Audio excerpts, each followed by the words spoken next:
통계로 보는 한국 남녀의 일생.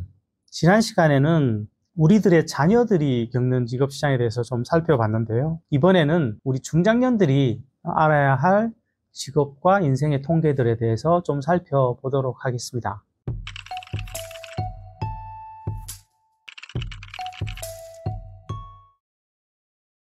가장 오래 다닌 일자리에서 평균 퇴직 연령, 우리가 흔히 주된 일자리라고 하죠. 이 주된 일자리에서 평균 퇴직 연령에 대해서 통계들을 살펴보면 조금 차이가 날 수는 있습니다. 그러니까 24년 고령층 조사에 보면은 53세 정도로 나옵니다.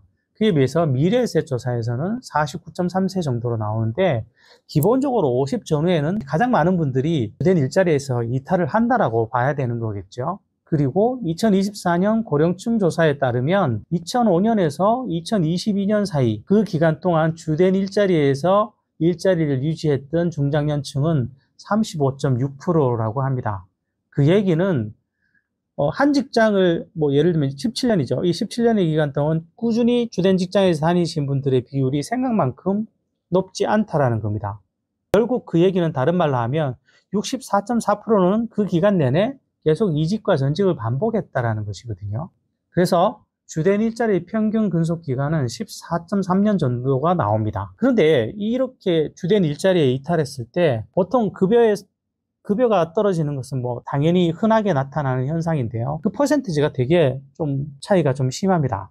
경우에 따라서는 한 20%, 많으면 40%, 50%까지도 떨어지는 경우도 있을 수 있고요. 그래서 이 편차는 그 주된 일자리 퇴직 이후에 공백 기간이 얼마나 되느냐에 따라서 더 많이 떨어질 수밖에 없는 것이고요. 그 이후에 직업적 회전을 반복할수록 일자리의 질은 더 나빠지게 됩니다. 지금 보시는 도표는 2023년 사망 원인 통계 결과입니다. 통계청 자료인데요.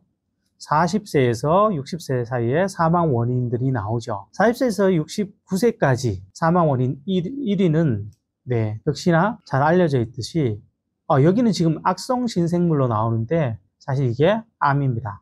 꽤 건강 관련 통계가 예전부터 있어 왔지만 제가 봤던 그 통계상으로서는 대부분 중장년층에서는 암이 늘 1위였습니다. 그리고 40대와 50대의 사망 원인 2위는 저는 사실 이건 줄은 몰랐었어요. 이게 뭐였냐면 바로 자살입니다. 자살.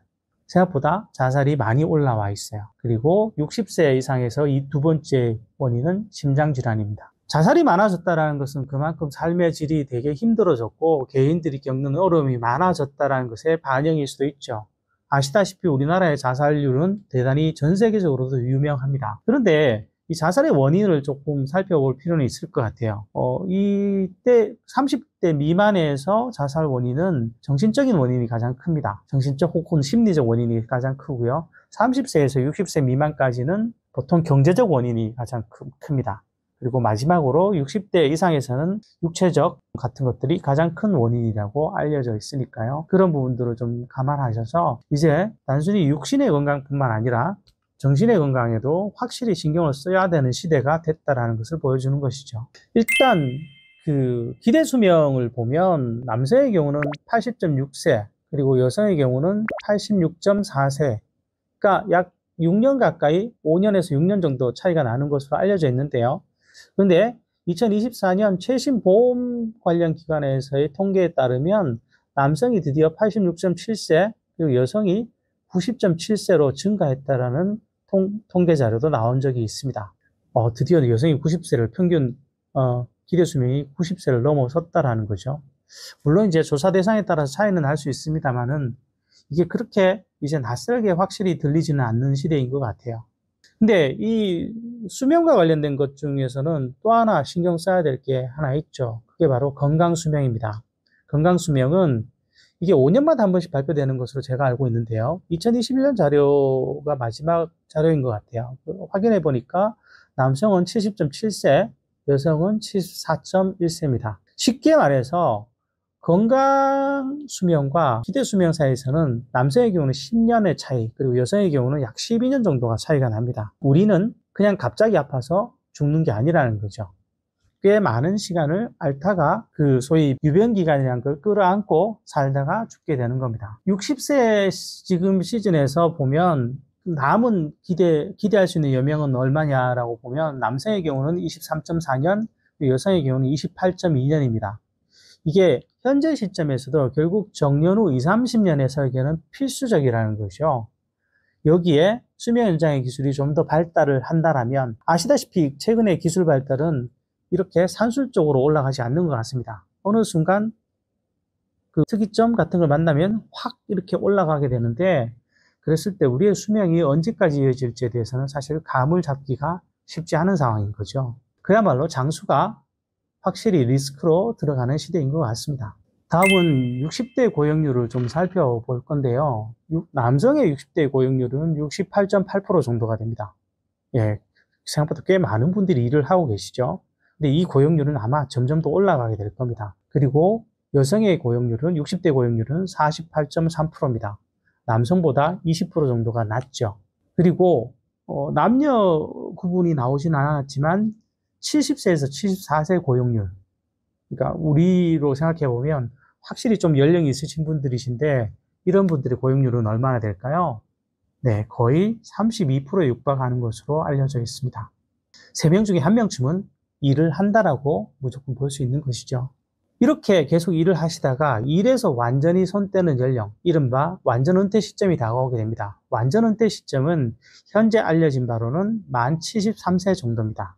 그런데 이것 역시도 최근에 가파르게 늘어나고 있는 걸 보면 결국 인간은 앞으로 대부분의 사람들은 아마도 건강이 허락할 때까지 일을 하는 전략을 구사하게 될 것 같습니다. 왜 그럴까요? 뭐 뻔하죠. 사실 일찍 은퇴한 사람들을 봤더니 그다지 잘 사는 것 같지 않더라는 거죠. 생각해보면 수많은 사람들이 은퇴를 꿈꿉니다.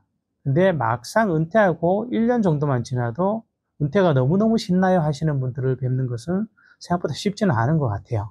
그리고 이렇게 은퇴했을 때 은퇴 가구의 평균 자산은 지난번 영상에서도 말씀드렸다시피 2024년 가계금융복지조사를 보면 은퇴 가구의 평균 자산은 4억 5천입니다. 4억 5천.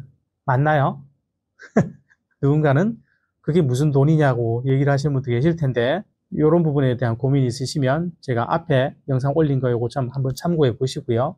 그리고 중간 가구의 값은 1억 8,700 정도로 보시면 될 것 같습니다. 사실 우리들은 그 중간값과 평균값 어디 사이가 감각적으로 실제로 비슷하네 뭐 이렇게 다가올 수 있다라는 거죠. 물론 너무 월등히 잘 사시는 분은 뭐 이런 부분에 대해서 좀 예외이긴 하겠습니다만은, 그러면 우리는 어떻게 해야 될까요? 제가 말씀드리고 싶은 건 이런 겁니다. 특히 일과 관련해서는 중장년은 그 3번의 직업적 전환기를 거치게 돼요. 첫 번째가 주된 일자리의 이탈, 그리고 두 번째가 정년, 그리고 완전한 일에서의 은퇴 시점인데요. 이 3가지 시점 정도는 자신이 언제쯤 그렇게 할 건지를 가늠하고 있어야 됩니다. 뭐 정년이야 법으로 정해진 거니까 그에 따르더라도 그러면 내가 현재 다니고 있는 주된 일자리는 언제까지 다닐 수 있을까? 혹은 나는 언제까지 다녀야 할까? 라는 것에 대해서 점검해 보시고요. 그리고 정년이 지난 이후에도 그럼 나는 몇 살까지 어떤 일을 할까에 대한 스스로에 대한 가이드 정도는 갖고 계신 것이 노후의 인생을 설계하실 때 훨씬 도움이 되신다는 거죠. 결국 그때 우리는 경제적으로도 사람들이 가장 많이 고민하시는 재무적인 어떤 변화들이 일어나게 되고요. 여기에 대해서 적절한 대응을 세울 수 있는 거죠. 어떤 현상을 가늠하기 위해서 평균 통계를 쓰는 것은 장점도 있고 단점도 있죠. 누군가의 눈에는 전혀 안 맞는 것처럼 혹은 가장 많은 다수에게 평균이라고 내밀었지만 수많은 사람들이 저게 뭐야 라는 식으로 반응할 수 있는 것이 통계이기 때문이기도 하죠. 그럼에도 이런 통계를 한번 살펴보는 것은 대강의 내 상황을 같이 반영해서 점검해 볼 수 있는 자료가 되기 때문입니다. 결국 모든 기준에서, 모든 과정에서 가장 중요한 것, 그거는 바로 내 자신이 세우는 기준이죠. 나는 언제까지 일할 것이고, 나는 어느 정도의 자산이 필요한 사람이고, 나는 어떻게 일을 해 나가겠다. 이렇게 나의 기준을 세우시는데 이 영상이 좀 도움이 되셨길 바랍니다. 그러면 오늘 영상은 이것으로 마치겠습니다. 감사합니다.